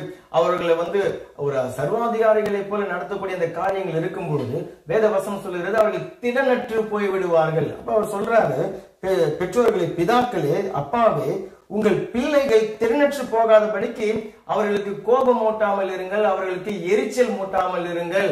அவர்கள் அதனால திடனற்று போய்விடுவார்கள். அது தீமையான பாதிப்புகளை தான் அவர்களுடைய வாழ்க்கையில அது உண்டு பண்ணிவிடும் அப்படின்னு சொல்லி அவர் சொல்லுகிறார். அந்த வேத வசனம் நமக்கு சொல்லுகிறது. அப்ப இன்றைக்கு அப்பாவா இருக்கிற நான் உங்களுடைய குடும்பத்துக்கு நீங்க தான் ஆளுகை செய்கிற ராஜா. ஆமென். ஒரு பக்கம் அவருடைய தேவைகளை சந்திக்கிறோம், அவர்களை பராமரிக்கிறோம், அவருடைய தேவைகளை சந்திக்கிறோம் சொல்லும்போது நிறைய பெற்றோர்கள் பாருங்க, நிறைய சம்பாதித்து அவர்களுக்கு சாப்பாடு போட்டுட்டா போதும் அப்படின்னு சொல்லி நினைக்கிறாங்க. படிப்புக்கு ஃபீஸ் கட்டிட்டா போதும், வீட்டுக்கு வாடகையை கட்டிட்டா போதும் அப்படின்னு சொல்லி அவங்களுக்கு எதிர்காலத்துக்கு கொஞ்சம் பணத்தை வீட்டை கொஞ்சம் வாங்கி சேர்த்து வச்சுட்டா போதும் அப்படின்னு சொல்லி நினைக்கிறார்கள். நல்லது, அவைகள் அவர்களுடைய சரீர பிரகாரமான உலக தேவைகளை தான் சந்திக்கிறதாக இருக்கும். நல்ல ஒரு மார்க் ட்ரெஸ் போட்டு நல்ல பிரியாணி செய்து போட்டு அப்படி சொல்லி என் பிள்ளைய நான் எப்படியா வளர்த்தேன் அப்படின்னு சொல்லுவார்கள். அதுல நீங்க செய்ய வேண்டிய காரியங்கள் ஒரு பகுதியை தான் செய்து இருக்கிறீங்க, சரீர பிரகாரமான தேவைகள் தான். இன்னும் அந்த பிள்ளைக்கு ஆவிக்குரிய தேவைகள் இருக்கிறது, உணர்ச்சி பிரகாரமாக அவனுடைய எமோஷனல் தேவைகள் இருக்கிறது. அப்போ ஒரு ராஜா அந்த ஜனங்களுடைய தேவைகளை சந்திக்கிறவனாக அவன் இருக்கிறான்னு சொல்லி சொன்னா, அந்த அப்பா இந்த ஆவிக்குரிய தேவைகளை சந்திக்கிறவர்களாக இருப்பாங்க, ஆத்ம உணர்ச்சி ரீதியான தேவைகளையும் சந்திக்கிறவர்களாக இருப்பார்கள். அதனாலதான் அந்த பிள்ளைக்கு அந்த அன்பை அது எதிர்பார்க்கிறது. ஆமென். அரவணைப்பை எதிர்பார்க்கிறது. அப்ப இன்றைக்கு நான் அப்பாவா இருக்கிறேன், அப்பாவாக இருக்கிறவர்கள் பார்த்து கொண்டிருக்கிறாங்க, அல்லது நீங்க எதிர்காலத்தில் அப்பாவாக ஆக போகிறீங்க. அப்ப நம்ம ஒப்பு கொடுக்க முடியும், ஆண்டவரே ஒரு நீடிய ஒரு பொறுமையை எனக்குள்ள தாங்க, ஒரு சகிப்பை எங்களுக்குள்ள தாங்க. கண்டிக்கும் பொழுது நம்ம கண்டிக்கிறோம், ஆனால் அவர்களை சகிக்க வேண்டிய அந்த நேரத்துல சகித்து அவர்களை அரவணைத்து நேரத்தை கொடுத்து அவர்களை அந்த அன்பில கட்டி எழுப்ப எங்களுக்கு நீங்க பலப்படுத்துங்க. எங்களுடைய நித்திய பிதா ஆண்டவராகிய இயேசு கிறிஸ்து எங்களுக்கு முன்மாதிரியாக இருக்கிறார். அவர் அந்த பிள்ளைகளுக்காக தன்னுடைய ஜீவனையே கொடுத்தார். அல்லேலூயா. அந்த அப்பா தன்னுடைய பிள்ளைகளுக்காக அவர் ஜீவனையே கொடுத்தார். ஆமென். நம்ம இன்றைக்கு நம்ம சரீரத்தின்படி அப்பாவா இருக்கிறவங்க அந்த பிள்ளைகளை மன்னிக்க வேண்டிய காரியத்துல மன்னித்து, இன்னைக்கு எத்தனை பிள்ளைகளை மன்னிக்க முடியாம பெற்றோர்கள் அவர்களோடு பேச முடியாம இருக்கிறாங்க, அவர்களை வீட்டுல சேர்த்து கொள்ள முடியாம இருக்கிறாங்க, அவர்களோடு நல்ல ஒரு உறவு இல்லாம இருக்கிறாங்க. அப்ப இன்றைக்கு கர்த்தர் அதற்கான அபிஷேகத்தை உங்களுக்குள்ள அனல் மூட்டுகிறார். அதை பெற்றுக்கொள்ளுங்க. ஆமென். அந்த உறவை மறுபடியும் தேவன் அதை புதுப்பிக்கிறார். அதை செய்வதற்கு தேவையான பலத்தையும் உங்களுக்கு தருகிறார். ஆமென். பாருங்க, ஊதாரி மைந்தன் அப்பாவுடைய பாதி ஆசையை கொண்டு போய் அவன் செலவழித்து விட்டு தாறுமாறான வாழ்க்கையில வாழ்ந்துட்டு அவன் திரும்ப வரும் பொழுது அப்பாவுடைய அந்த அன்பை பாருங்க. அவர் அந்த அப்பாவாக அங்கு சித்தரிக்கப்படுகிறவர் ஓடி சென்று கழுத்தை கட்டி முத்தம் கொடுத்தார். ஆமென். அதுதான் ஒரு அப்பாவுக்கு இருக்கக்கூடிய அந்த அபிஷேகம். ஆமென். அன்பின் அபிஷேகத்தை தேவன் அந்த அப்பாக்களுக்குள்ளாக இன்றைக்கு அவர் ஊட்டுகிறார். ஆமென். பிள்ளைக்கு வெறும் சரீர தேவை மாத்திரம் கிடையாது, அந்த பிள்ளைக்கு ஆத்மாவுக்குரிய தேவை இருக்கிறது, ஆவிக்குரிய தேவைகள் இருக்கிறது. அதை கர்த்தர் தம்முடைய சீடர்களுக்கு செய்தார். இன்றைக்கு நான் என்னுடைய பிள்ளைகளுக்கு செய்யும்படிக்கு நான் என்னை ஒப்பு கொடுக்கிறேன். ஆமென். இரண்டாவது, ஆண்டவராகிய இயேசு கிறிஸ்துவுக்குள்ள இருந்த அந்த அபிஷேகம் ஆசாரிய அபிஷேகம். ஆமென். அப்போ ஒரு ஆசாரியனுடைய கடமை என்ன? பழைய ஏற்பாட்டிலிருந்து நம்ம அதை அறிந்து கொள்ள முடியும். ஆசாரியன் என்கிறவன் ஜனங்களை தேவனிடத்துல கொண்டு சேர்க்கிறவன், ஜனங்களை தேவனிடத்துல இணைக்கக்கூடியவன். ஆமென். அது நடுவுல பாவம் ஒரு தடையாக இருந்தனா அதற்காக பலிகளை செலுத்தி ஜனங்களை தேவனிடத்துல கொண்டு வந்து சேர்க்கிறவன் தான் அந்த ஆசாரியன். ஆமென். அப்ப ஆண்டவராகிய இயேசு கிறிஸ்து ராஜாவாக இருந்து அவருடைய தேவைகளை சந்தித்தார், அவர்களை போஷித்தார், அன்பை அவர்கள் மேல ஊற்றினார், எல்லாமே செய்தார். ஆனா அதே சமயத்துல ஒரு ஆசாரியனா இருந்து சீடர்களை தேவனை அறிந்து கொள்ளும்படிக்கு அவர் செய்தார். ஆமென். எப்படி அது செய்தார்? வார்த்தையை, வசனத்தை அவர்களுக்கு போதித்தார். ஆமென்.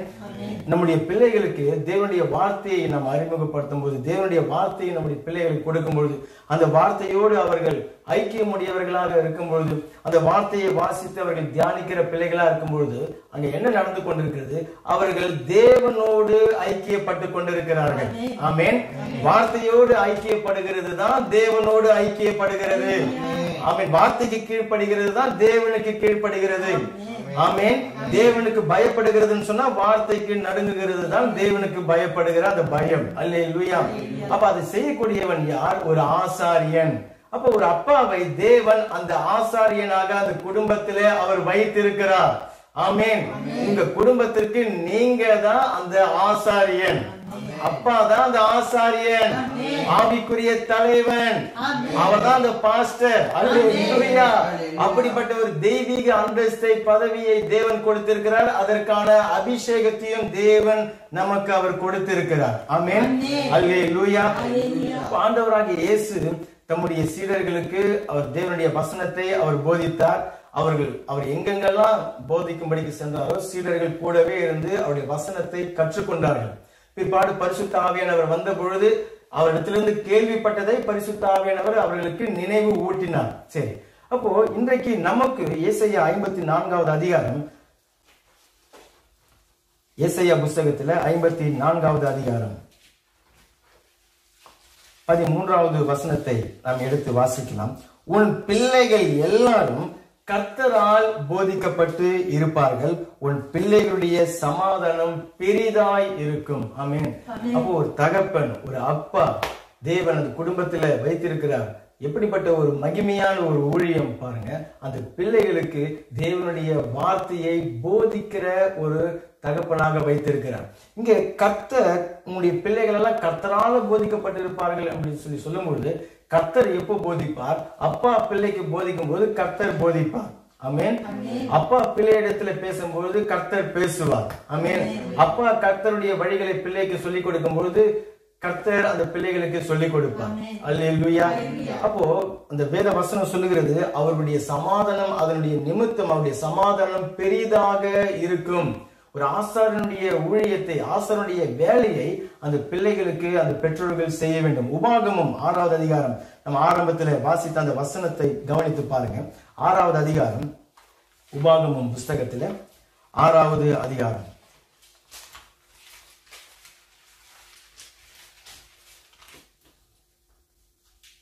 6-7 வசனங்கள். நான் உனக்கு கட்டளையிடுகிற இந்த வார்த்தைகள், இன்று நான் உனக்கு கட்டளையிடுகிற இந்த வார்த்தைகள் உன் இருதயத்தில் இருக்க கடவுது.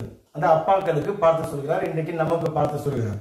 உன் இருதயத்தில் முதலாவது அது இருக்க கடவுது அப்படின்னு சொல்லி சொன்ன அர்த்தம். நான் அதை வாசித்து, நான் தேவனோட ஐக்கியப்பட்டு, நான் தேவனுடைய வார்த்தைகள்ல வழிகளில நடக்க என்னுடைய இருதயத்துல அதற்காக நான் ஒப்பு கொடுக்கிறேன். சரி, உன்னுடைய இருதயத்தில் இருக்க கடவுது. நீ அவைகளை உன் பிள்ளைகளுக்கு கருத்தாய் போதித்து, நீ உன் வீட்டில் உட்கார்ந்து இருக்கும் பொழுதும் வழியில் நடக்கிற பொழுதும் படுத்துக் கொள்கிற பொழுதும் எழுந்திருக்கிற பொழுதும் அவைகளை குறித்து நீ பேசு. ஆமென். அப்போ அன்றாட வாழ்க்கையில நடைமுறை காரியங்கள்ல ஒவ்வொரு நாளும் வெளியில போகும்போது கார்ல ஏத்திட்டு போகிறீங்க, கடைக்கு கூட்டிட்டு போறீங்க, அல்லது வெளியில உட்கார்ந்து கொண்டிருக்கிறீங்க, வீட்டுல உட்காரும் பொழுது, எழுந்திருக்கும் பொழுது, சாப்பிடும் பொழுது, தூங்கும் பொழுது அப்படின்னு சொல்லி தேவன் சொல்லுகிறார். அந்த ஆசாரியன் அவன் அந்த ஊழியத்தை அவன் செய்ய வேண்டும். பிள்ளைகளுக்கு அந்த அப்பாவை தேவனை அறிந்து கொள்ளும்படிக்கு அவன் செய்ய வேண்டுமாம். ஆமென். அந்த பிள்ளைகள் தேவனை துதிக்க வேண்டும், அந்த பிள்ளைகள் தேவனை அறிந்து கொள்ள வேண்டும், அந்த பிள்ளைகள் தேவனோடு ஐக்கியப்பட வேண்டும், அந்த பிள்ளைகள் தேவனுடைய வார்த்தையை அறிந்து கொள்ள வேண்டும், அந்த பிள்ளைகள் தேவனுக்கு பயப்படுகிற பயத்தில் அவர்கள் வளர வேண்டும். ஆமென். அல்லேலூயா. அப்ப அதற்கு அந்த ஆசாரியன் அதை செய்ய வேண்டும், அப்பா அந்த ஊழியத்தை செய்ய வேண்டும் அப்படிங்கிறதாக அந்த வசனம் சொல்லுகிறது. ஆதியாகமம் 18வது அதிகாரம் 19வது வசனத்துல தேவன் ஆபிரகாமை குறித்து, அவன் ஒரு அப்பா பாருங்க, ஆனா இன்னும் அப்பாவாக ஆகுவதற்கு முன்பாகவே தேவன் ஆபிரகாமை குறித்து சாட்சி சொல்லும் பொழுது 18வது அதிகாரம் 19வது வசனத்துல கர்த்தர் ஆபிரகாமுக்கு சொன்னதை நிறைவேற்றும்படியாய் அவன், நல்ல கவனிங்க, அவன் அந்த தகப்பன் ஆபிரகாம் என்கிற அந்த அப்பா தன் பிள்ளைகளுக்கும் தனக்கு பின்வரும் தன் வீட்டாருக்கும் நீங்கள் நீதியையும் நியாயத்தையும் செய்து கர்த்தருடைய வழியை காத்து நடவுங்கள் என்று கட்டளையிடுவான் என்பதை அறிந்திருக்கிறேன். ஆபிரகாமை குறித்து தேவனே சாட்சி கொடுக்கிறார். என்ன சொன்னா, ஆபிரகாம் அவனுடைய பிள்ளைகளுக்கும் சரி, அவனுடைய பிள்ளைகளுடைய பிள்ளைகள் அந்த சந்ததிக்கும் சரி, நீங்க தேவனுடைய வார்த்தையை கை கொண்டு அவருடைய வழியில நீங்க நடக்கணும், தேவனை உறுதியா பற்றிக்கொள்ளணும், அவரை முழு இருதயத்தோடும், அவரை முழு ஆத்மாவோடும், முழு பலத்தோடும் நீங்க அவரை அன்பு செய்யணும். அதுதான் சமாதானம், அதுதான் அந்த பாலம் தேனும் ஓடுக்குரிய அந்த ஆசீர்வாதத்தை கொண்டு வரும் அப்படிங்கிறத அவன் தன்னுடைய பிள்ளைகளுக்கு போதிப்பான் என்று சொல்லி தேவனே அங்க அவனை குறித்து அவர் சாட்சி கொடுக்கிறார். அல்லேலூயா. அப்போ என்னுடைய கடமை, ஒரு ஆசாரியனாக நான் அப்பாவாக இருக்கிறேன், ஒரு ஆளுகை செய்கிற ஒரு ராஜாவாக இருக்கிறார், ஆனாலும் ஒரு ஆசாரியனாக அந்த பிள்ளைகளை தேவனிடத்துல இணைக்கக்கூடிய அந்த ஊழியத்தை அந்த தகப்பன் அந்த குடும்பத்தில் அதை செய்ய வேண்டும். ஆமென். அப்போ குடும்ப ஜெபம், ஆமென், அது அந்த குடும்ப ஜெபம் ரொம்பவும் பாக்கியமானது.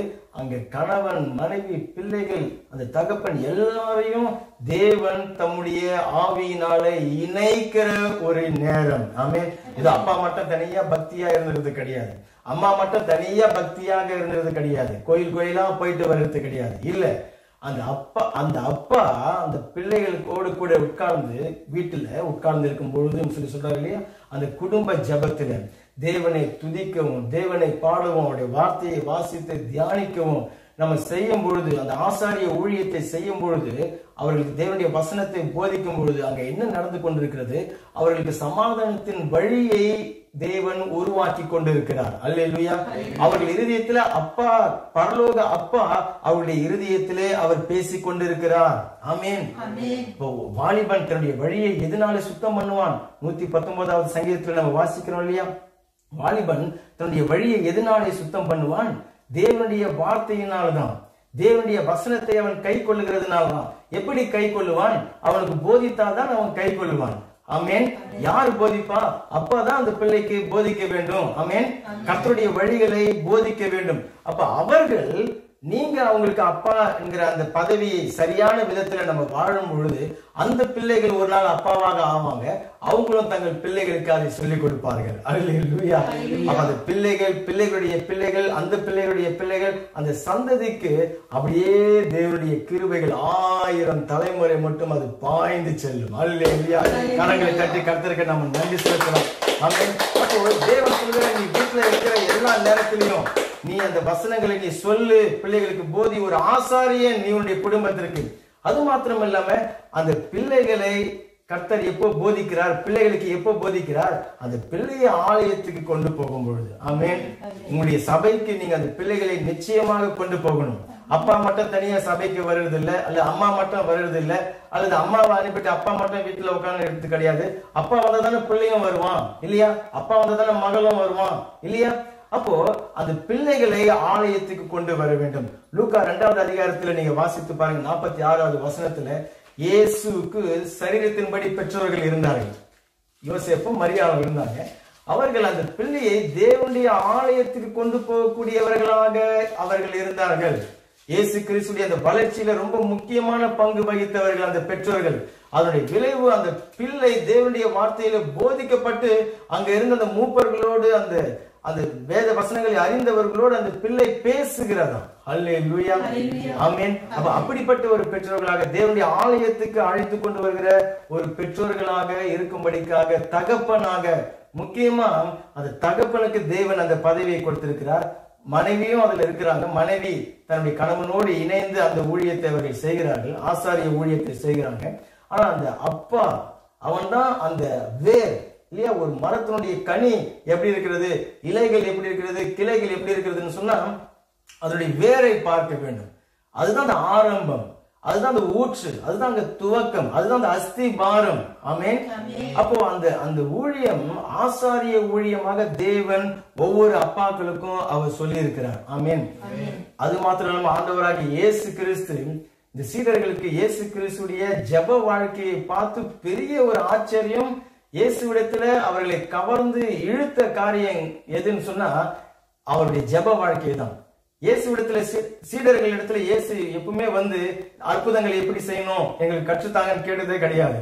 எப்படி பிரசங்கம் பண்ணணும் எங்களுக்கு கற்றுத்தாங்கன்னு சொல்லி சீடர்கள் கேட்டதே கிடையாது. அல்லது வந்து எப்படி இதை செய்யணும் அதை செய்யணும் கேட்டது கிடையாது. அவர்கள் இயேசுவிடத்துல வந்து கேட்ட காரியம் எங்களுக்கு ஜெபம் பண்ண கற்றுக் கொடுங்கள். ஆமென். சொன்னா இயேசு தன்னுடைய அப்பாவோடு அந்த ஜெபத்துல அவர் இணைந்து இருந்ததை சீடர்கள் பார்த்து அது அவருடைய வாழ்க்கையை கவர்ந்து இழுத்தது. ஆமென். அவர்களை பெரிய ஜெப வீரர்களாக அந்த வாழ்க்கை மாற்றியது.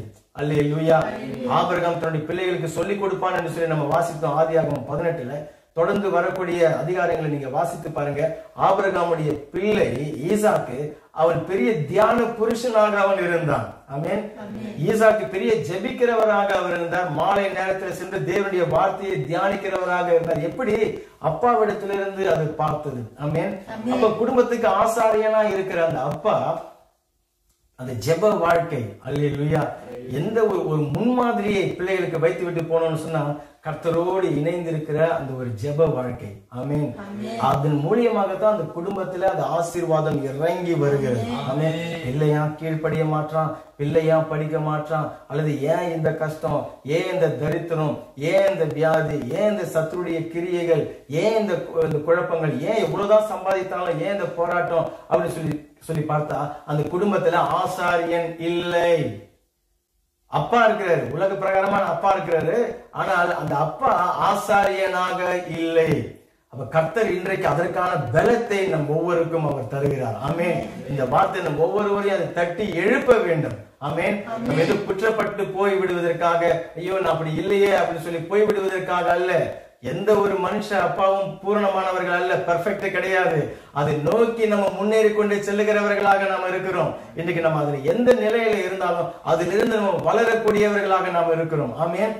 அந்த ஜெப நேரத்துலதான் அந்த பாரங்களை எல்லாம், குடும்ப பாரங்களை எல்லாம் இறக்கி வைக்கிற அந்த நேரம் தகப்பனுக்கு. ஆமென்.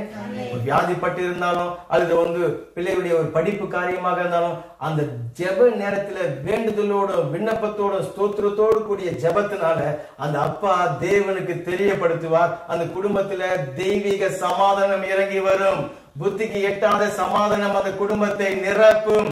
ஆமென். குடும்பத்துக்கு விரோதமாக சாத்தானுடைய கிரியைகள், சத்துருடைய கிரியைகள் எழும்பினாலும் அந்த ஜெபத்தின் மூலியமாக அந்த அப்பா அவைகளை எதிர்த்து நிற்கக்கூடிய ஒரு ஆசாரியனாக அவர் இருப்பார். ஆமென், ஆமென், ஆமென். கரங்களை தட்டி கர்த்தருக்கு நாம் நன்றி செலுத்தலாம். இயேசு கிறிஸ்துவின் நாமத்தினால, பரிசுத்த ஆவியினுடைய அபிஷேகத்தினால அப்படியான கிரியைகளை மேற்கொள்ளும்படிக்காகத்தான் அப்பாவை தேவன் குடும்பத்துல வைத்திருக்கிறார். ஆமென். அப்படிப்பட்ட ஒரு அதிகாரத்தை, ஒரு அந்தஸ்தை, ஒரு தெய்வீக பதவியை கொடுத்து அதற்கான அபிஷேகத்தை தேவன் கொடுத்து இருக்கிறார். அல்லேலூயா. தேவனோடு இணைக்கக்கூடிய ஒரு ஆசாரியனாக அவர்கள் செயல்படுவார்கள். ஆமென். இயேசு கிறிஸ்து வாழ்க்கையில இருந்த மூன்றாவது அபிஷேகம் அவர் தீர்க்க தரிசன அபிஷேகம் உடையவராக இருந்தார். ஆமென். அவருக்குள்ளாக கிறிஸ்து அப்படின்னு சொல்லி சொன்னா தீர்க்க தரிசன அபிஷேகம் அவருக்குள்ளாக இருந்தது. ஆமென்.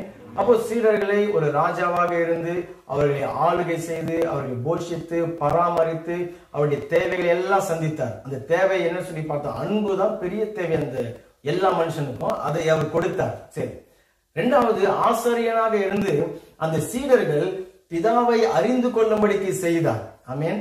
பிதாவை அறிந்து கொள்ளும்படிக்கு செய்து பிதாவை அவர்கள் துதிக்கிறவர்களாக, பிதாவை மகிமைப்படுத்துகிறவர்களாக, பிதாவுக்கு ஊழியம் செய்கிறவர்களாக, பிதாவை அறிந்து கொள்ளுகிறவர்களாக அவர்களை தேவனோடு இணைக்கும்படிக்கு செய்தார். அதை எப்படி செய்தார்?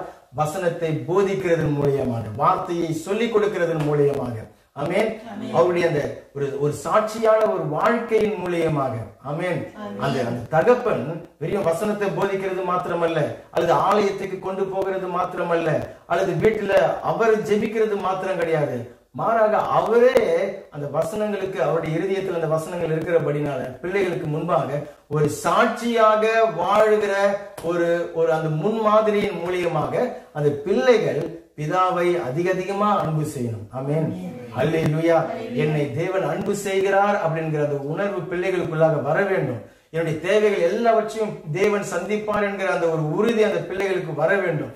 எந்த சூழ்நிலைகளையும் எந்த போராட்டங்களையும் சந்திக்கிற அந்த தைரியம் உடைய பிள்ளைகளாக அவர்கள் இருப்பாங்க. ஏதோ ஒரு திமிதா அல்லது ஒரு கூச்சமா அல்லது பயந்த சுபாவமா அல்லது இன்னொரு பக்கத்துல வெடிச்சு செதறக்கூடிய ஒரு குணாதிசயங்களா அப்படிலாம் இல்லாதபடிக்கு தெளிந்த புத்தியோடு. ஆமென். பலனும் அன்பும் தெளிந்த புத்தி உள்ள பிள்ளைகளை போல நம்முடைய பிள்ளைகள் இருப்பார்கள். அல்லேலூயா. இயேசு கிறிஸ்து அதற்காக முன்மாதிரியை அவர் வைத்திருக்கிறார். ஒரு ஆசாரியனாய் இருந்து அவர் நடந்து காட்டியிருக்கிறார். மூன்றாவது, அவர் தீர்க்க தரிசன அபிஷேகம் நிறைந்தவராக இருக்கிறார். தீர்க்க தரிசி என்கிறது யாரு? தேவனிடத்திலிருந்து வார்த்தையை பெற்று, அதாவது ஜனங்கள், நம்ம பழைய ஏற்பாட்டில் அதை நம்ம பார்க்க முடியும். ஜனங்கள் எப்போ தேவனுடைய வழியை விட்டு விலகுகிறார்கள், எப்போ தேவனுக்கு கீழ்ப்படியாம போகிறாங்க, விக்கிரங்களுக்கு பின்னாடி போயிடுவார்கள், அல்லது அந்நிய கலாச்சாரத்துக்குள்ள போயிடுவாங்க, தேவனுக்கு பிரியமில்லாத காரியத்தெல்லாம் செய்வாங்க. அப்போ தேவன் என்ன பண்ணுவார்? தீர்க்க தரிசிகளை அவர் அனுப்புவார். ஏசாயாவை அனுப்புவார், எரேமியாவை அனுப்புவார், எசேக்கியேலை அனுப்புவார் அப்படின்னு சொல்லி தீர்க்க தரிசிகளை அனுப்பி அவர்களை கண்டித்து உணர்த்துவார்கள். தீர்க்க தரிசியுடைய வேலை என்னவா? தேவனிடத்திலிருந்து வார்த்தையை பெற்று தேவனுடைய வாயாக அவர்கள் செயல்பட்டு ஜனங்களை தேவனுடைய வழியில அவர்களை சீர்திருத்துவார்கள், கண்டிப்பார்கள். அவர்கள் தேவனுக்கு நீங்க கீழ்ப்படியணும் அப்படிங்கிறதை கண்டித்து உணர்த்துவார்கள். வேற என்ன வேலை தீர்க்கதரிசியுடைய வேலை அப்படின்னு சொல்லி சொன்னா, ஜனங்களுடைய வாழ்க்கையில தேவன் வைத்திருக்கிற வருங்கால அந்த ஆசீர்வாதங்களை ஜனங்களுக்கு அறிவிப்பவர்கள், வருங்கால காரியங்களை அறிவிப்பவர்கள், அவர்களாம் தீர்க்கதரிசிகள். சரி, இப்ப இந்த ஊழியத்தை ஆண்டவராக இயேசு கிறிஸ்து அதை செய்தார். வேத வசனங்கள்ல நம்ம அதை பார்க்க முடியும். இன்றைக்கு அந்த அபிஷேகத்தை தேவன் குடும்பத்தில் இருக்கிற அப்பாவாகிய எனக்கு அதை அவர் வைத்திருக்கிறார். ஆமென். உங்களுக்கு அதை வைத்திருக்கிறார். ஆமென்.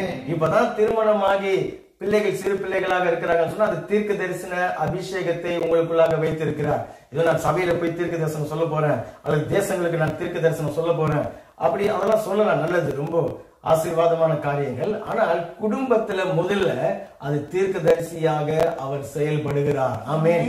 ஒரு அப்பா குடும்பத்துல தீர்க்க தரிசியாக அவர் இருக்கிறார். என்ன செய்வார்? பிள்ளைகளை கண்டித்து உணர்த்தி தேவனுடைய வழியில நடத்துவார்கள். ஆமென்.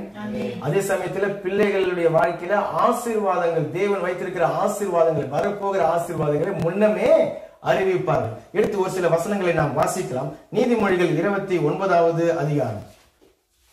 நீதிமொழிகள் 29வது அதிகாரம். அப்பாக்கள் தினத்தை கொண்டாடி கொண்டிருக்கிறோம். அப்பாவுக்களுக்கு தேவன் முன்மாதிரியாக இருக்கிறார். இயேசு கிறிஸ்து முன்மாதிரியாக இருக்கிறார். அவர் தான் பெர்ஃபெக்ட் ஃபாதர். நம்ம இன்னைக்கு எனக்கு ஒரு மாடல் வேணும், எனக்கு ஒரு முன்மாதிரி வேணும் அப்பாவா இருக்கிறதுக்கு அப்படின்னு சொல்லி சொன்னா ஆண்டவராகிய இயேசு கிறிஸ்து. ஆமென்.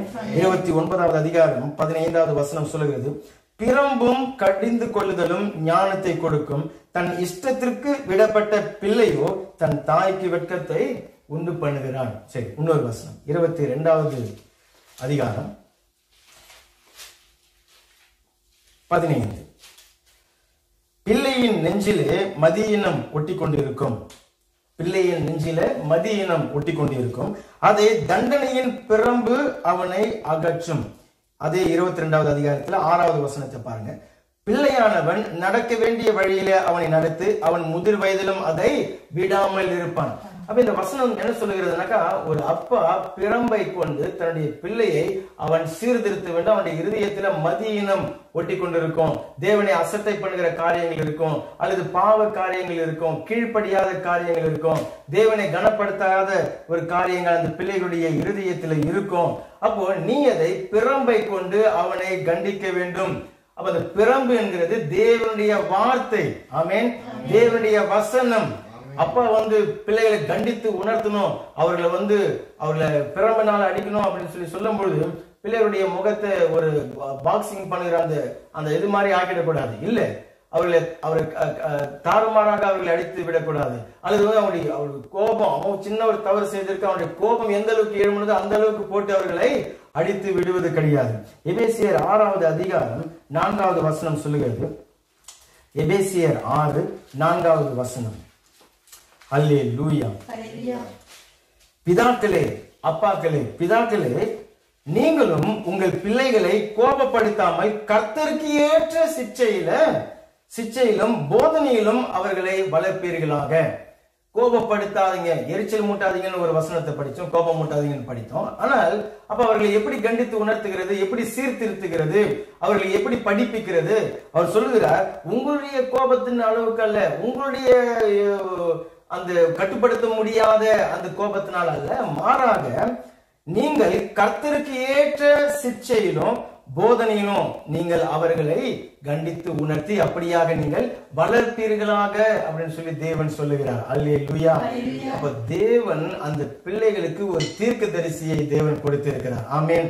அன்றாட வாழ்க்கையில ஒவ்வொரு காரியத்திலும் தேவனுக்கு பிரியமில்லாத ஒரு பேச்சு, ஒரு பார்வை, ஒரு பழக்கம், ஒரு உடுத்துகிற ஒரு விதம், ஒரு தேவையில்லாத ஒரு ஃப்ரெண்டு, தேவையில்லாத ஒரு போன் கால், தேவையில்லாத செல்போன்ல அதுலயே மூழ்கி கொண்டிருக்கிறது, அல்லது ஒரு தேவையில்லாத வார்த்தைகள் இல்லையா, தேவையில்லாத காரியங்கள் டிவியில பாக்குறது, போர்ட்டாபிள்ல பாக்குறது, இப்படிப்பட்ட காரியங்கள், தேவனுக்கு பிரியமில்லாத காரியங்கள் அங்க காணப்படும் பொழுது தீர்க்கதரிசி என்ன பண்ணுவாரு? உடனே தேவனுடைய வார்த்தையை கொண்டு அவர்களை கண்டித்து அடிக்க வேண்டிய, தண்டிக்க வேண்டிய சின்ன பிள்ளைகள் அது கண்டிக்க வேண்டிய, அடிக்க வேண்டிய நேரத்துல அடிக்கவும் அதை செய்து. அல்லேலூயா. ஆமென். சின்ன பிள்ளைகளா இருக்கும்போது ஒரு சில அடிகள் நம்ம போடத்தான் நம்ம செய்கிறோம். ஆனா கொஞ்சம் பெருசா ஆனதுக்கு அப்புறம் அவர்கள் நடக்க வேண்டிய வழியில நடத்து, அவன் பிறகு அவன் விடமாட்டான்னு சொன்னார் இல்லையா கர்த்தர். அப்ப ஆரம்பத்துல கொஞ்சம் 1-2 போட்டு வளர்க்கிறது தவறு கிடையாது. அப்ப அவர்கள் பின்னடியே அவர்கள் விடாமல் அவர்கள் இருப்பார்கள். ஆமென். அப்போ அந்த கண்டித்து உணர்த்துகிற ஒரு தீர்க்கதரிசியாக தேவன் உங்களை, அப்பாக்களை குடும்பங்களிலே அவர் வைத்திருக்கிறார். அல்லேலூயா. ஆமென். உங்க குடும்பத்திற்கு நீங்க தான் தீர்க்கதரிசி. அதனுடைய விளைவு அந்த பிள்ளை அப்பாவுக்கு பயப்படும். ஆமென். தேவையில்லாத வழிகளை விட்டு அவருடைய வழிகளில நடக்காது வரும். ஆமென். அப்ப அது தீர்க்கதரிசியாக அது செயல்படும். வேற என்ன அந்த தீர்க்கதரிசியுடைய வேலை? பிள்ளைகளுடைய வாழ்க்கையில அவர்கள் தேவன் வைத்திருக்கிற ஆசீர்வாதத்தை, வருங்கால ஆசீர்வாதத்தை பிள்ளைகள் மேல சொல்லக்கூடியவர்களாக அவர்கள் இருப்பார்கள். இன்றைக்கு எப்படிப்பட்ட வார்த்தைகளை பெற்று அந்த தகப்பன் அல்லது பெற்றோர்கள் எப்படிப்பட்ட வார்த்தைகளை பிள்ளைகள் மேல சொல்றாங்க? சாப வார்த்தைகளை சொல்லுறான். நீ உருப்பட மாட்ட, நீ ஒன்னும் தேர மாட்ட, அல்லது உனக்கு 2 மாடு தான் நான் வாங்கி கொடுக்கணும் பாரு அப்படின்னு சொல்லிட்டு நீ அவனை மாதிரி ஆயிடுவ, இவனை மாதிரி ஆயிடுவ அப்படின்னு சொல்லிட்டு ஏதோ ஒரு நல்ல ஆள உதாரணம் சொன்னா பரவாயில்ல, அவரு குடியிலையும் இதுலயும் இருந்து அப்படிப்பட்ட ஆட்கள் அவரு மாதிரி ஆயிடுவ, இவரு மாதிரி ஆயிடுவ அப்படின்னு சொல்லி பிள்ளைகள் மேல தேவையில்லாத வார்த்தைகள்.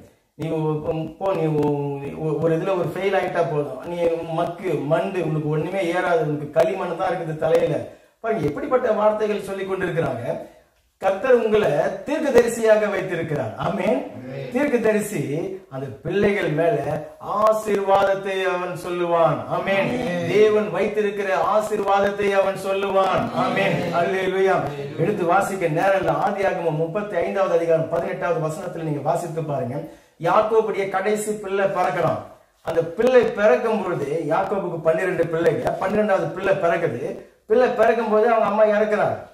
அப்ப அந்த அம்மா இறக்குற அந்த தருணத்துல அந்த பிறந்த அந்த பிள்ளைக்கு பெனோனி அப்படின்னு சொல்லி பெயர் வைக்கிறாங்க. பெனோனின்னு சொன்னாக்கா வருத்தத்தின் பிள்ளை. நான் அவ்வளவு வருத்தப்பட்டு நான் இப்போ சாதமும் போகிறேன். அப்ப இந்த பிள்ளைக்கு பெனோனி அப்படின்னு சொல்லிட்டு பெயர் வச்சுட்டு அந்த அம்மா மறுத்து விட்டார்கள். இப்ப அந்த குழந்தையை அப்பாவிடத்துல கொண்டு வந்து கொடுக்கும்போது, யாக்கோபு இடத்துல கொடுக்கும்பொழுது என்ன பேர் வச்சாங்க? பெனோனி. அப்படி சொன்ன உடனே அந்த தகப்பன் பாருங்க, இவன் தான் தகப்பன், தீர்க்க தரிசியா இருக்கக்கூடிய தகப்பன். நோ, என்னுடைய பிள்ளை பெனோனி கிடையாது, அவன் பென்யமீன். அல்லேலூயா. என்னுடைய வலக்கரமாக இருக்கிற மகன். ஆமென். என்னுடைய வலக்கரத்தின் பலத்தை போல இருக்கிற மகன் அப்படின்னு சொல்லி அன்னைக்கு அந்த பென்யமீன் என்று சொல்லி அவன் யாக்கோபு அந்த பிள்ளைக்கு பேர் வைத்தான். இவங்க எல்லாமே அப்புறம் அடிமைகளாக போனாங்க, எகிப்துக்கு விடுதலையாகி வந்தாங்க. கிட்டத்தட்ட ஒரு 1000 வருடங்கள் ஆகிவிட்டது. இஸ்ரவேல் தேசத்துல முதல் ராஜா யார் தெரியுமா? இந்த பென்யமீன் கோத்திரத்திலிருந்து வந்தவன் சவுல் ராஜா. அல்லேலூயா. அல்லேலூயா. கரங்களை தட்டி கர்த்தருக்கு நாம் நன்றி செலுத்துவோம். அன்னைக்கு அவனுக்கு துக்கத்தின் மகன் அப்படின்னு சொல்லி பேர் வைத்தா அவனுடைய வாழ்க்கையே துக்கமா போயிட்டு இருக்கும் இல்லையா? அதை திருப்புகிறான், சாபத்தை ஆசீர்வாதமாக மாற்றி சொல்லுகிறவன் தான் தீர்க்கதரிசி. ஆமென். அப்போஸ்தலர் பவுல் அந்த பென்யமீன் கோத்திரம். ஆமென். அல்லேலூயா. வலக்கரத்தின் மகன். அப்ப நம்முடைய அந்த பிள்ளைகளை பார்த்து எப்படிப்பட்ட ஒரு வார்த்தைகள் சொல்லுகிறோம் பாருங்க. நீ ஆசீர்வதிக்கப்பட்டவன், நீ பெரிய காரியங்களை செய்வாய், நீ மென்மேலும் பலப்படுவாய், தேவ கிருபை உன்மேல தங்கி இருக்கிறது, நீ தேவனுக்காக நீ பரிசுத்தமாய் நீ வாழுகிறவன், தேவனுக்காக நீ பிரித்தெடுக்கப்பட்டவன், தேவன் உன்னை விசேஷித்த காரியங்களை உன்னை கொண்டு அவர் செய்ய வைப்பார், உனக்கு தேவையான ஞானத்தை நீ ஞானம் பெற்றவன். இயேசு கிறிஸ்துவனுடைய ஞானமாய் இருக்கிறார், பரிசுத்தமாய் இருக்கிறார், நீதியாய் இருக்கிறார். இப்படிப்பட்ட வார்த்தைகளை பிள்ளைகள் மேல சொல்லணும். நீ தேவனுடைய கரத்துல ராஜ முடியாய் இருக்கிறார், அலங்காரமான கிரீடமாய் நீ இருக்கிறாய். அல்லேலூயா. அல்லேலூயா. அப்படிப்பட்ட அந்த வார்த்தைகளை சொல்லும் பொழுது அது எத்தனை வருஷங்கள் ஆனாலும் கர்த்தர் அதை நிறைவேற்றியே முடிப்பார். ஆமென். ஆமென். ஆமென். அப்பாக்கள் தினம். ஆமென். ஆண்டவராகிய இயேசு கிறிஸ்து அவர்தான் பெர்ஃபெக்ட்